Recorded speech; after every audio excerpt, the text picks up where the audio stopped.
My name is Dr. Sarah Bennett, and I'm an Associate Director with University Academic Success Programs here at Arizona State University. Today I want to spend a little bit of time talking to you about time management. Why is time management so important? As a college student, you may be not used to waking up on your own, remembering to go to class, or even when your homework is due. Additionally, you are now balancing many different activities that you didn't necessarily have to balance before.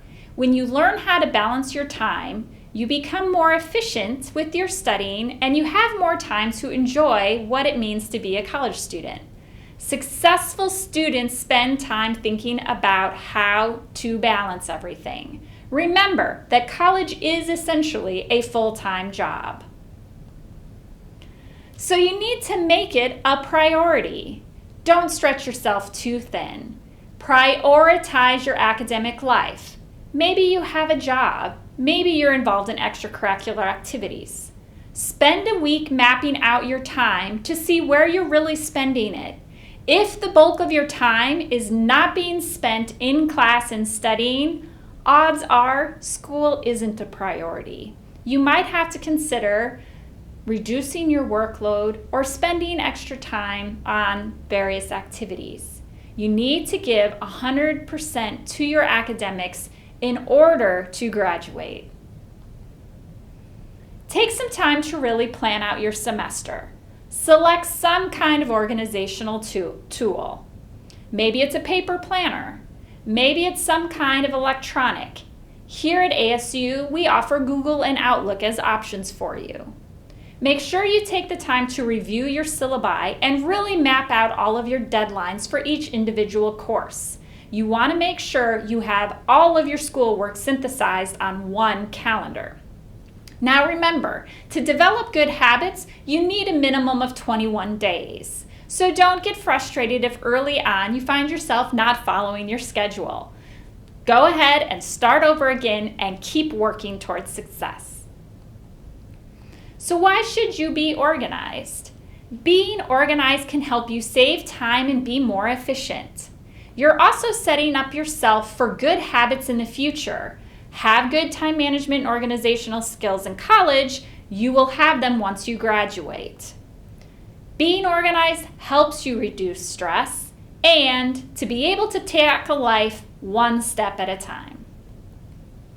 So don't forget about the technology that is out there to help you stay organized and on time. There are many apps available for you. OneNote, Google Calendar, Evernote, Checklist, TikTok, Stay Focused, Rescue Time, and Toggle, not to mention many more. So take the time to find what is right for you, but don't spend too much time.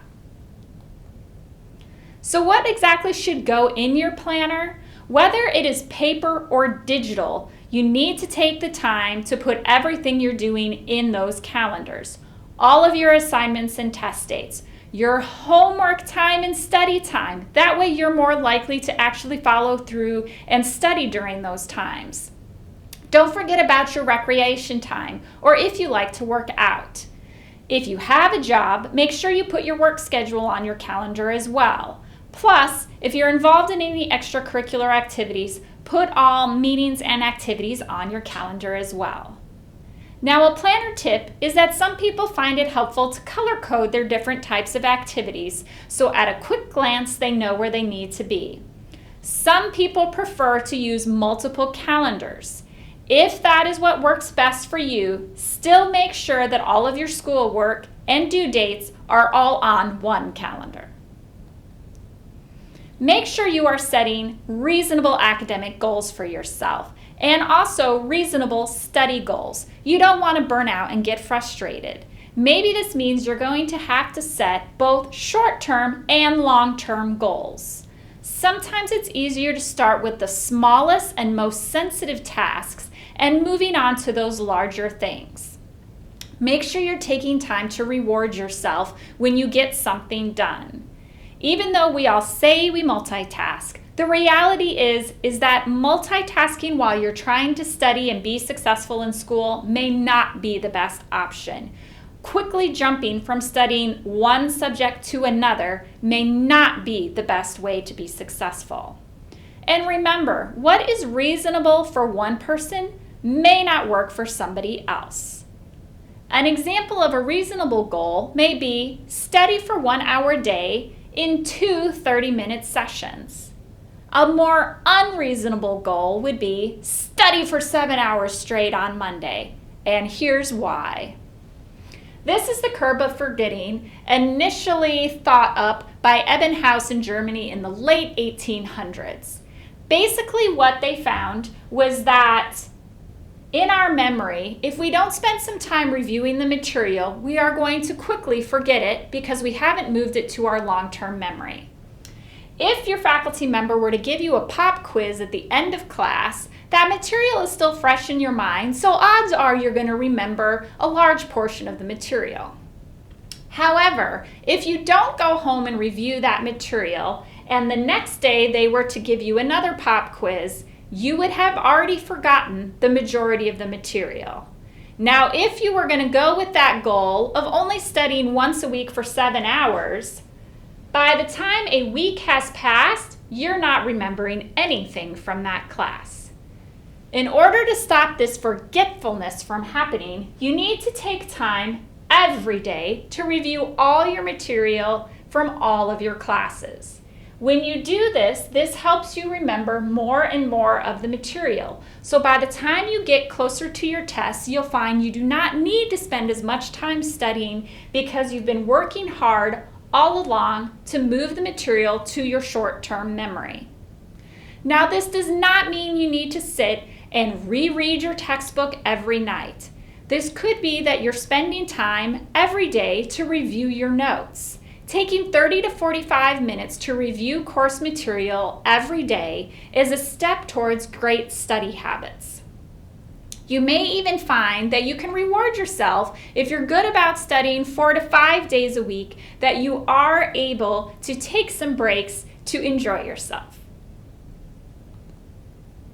Now, not all studying is done alone. You do need to find study partners for multiple reasons. But remember, if you want to be a good student, make sure you're hanging out with good students.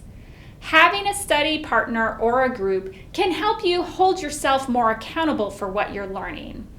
Try to find a study group in every course that you're taking. You may find that some people you're able to be more productive with than others, so you might have to experiment a little bit.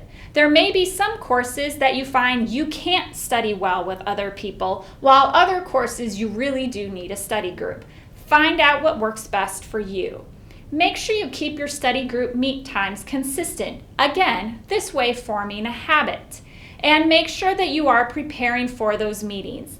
Even take 15 minutes to review class notes and writing down any questions you might have for other members of your group before you attend.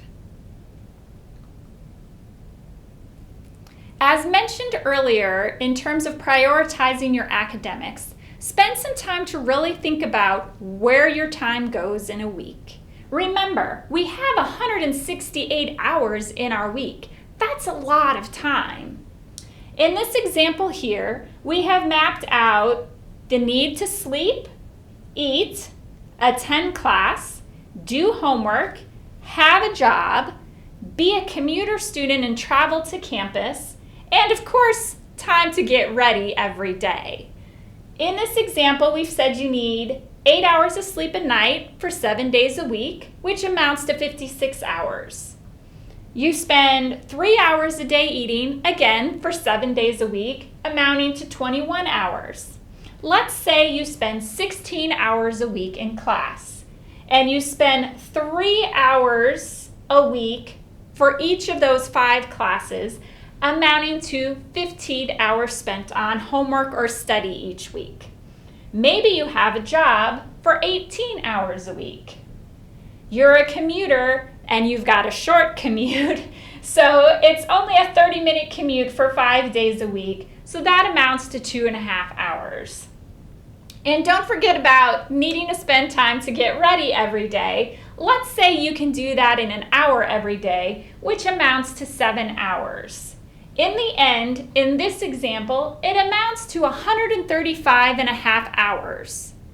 Now, listed in this list of activities are not your extracurricular activities, working out, visiting with your family.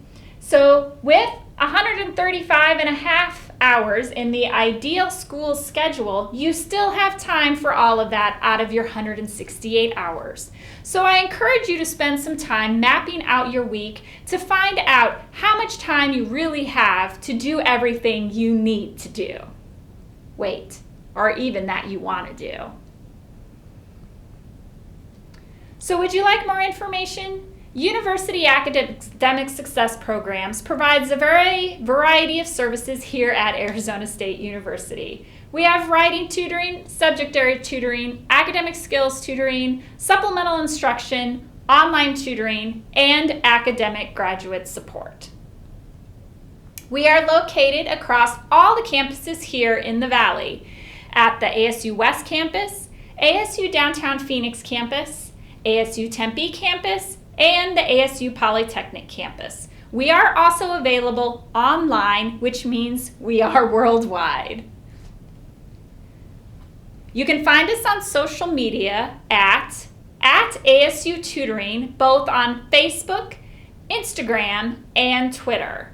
We also have our own YouTube channel, UASP, Arizona State University, where you can find a variety of subject-based videos. You can also find us on our website at tutoring.asu.edu. Thank you for taking time today to watch this video, and we look forward to seeing you in our centers. Happy semester!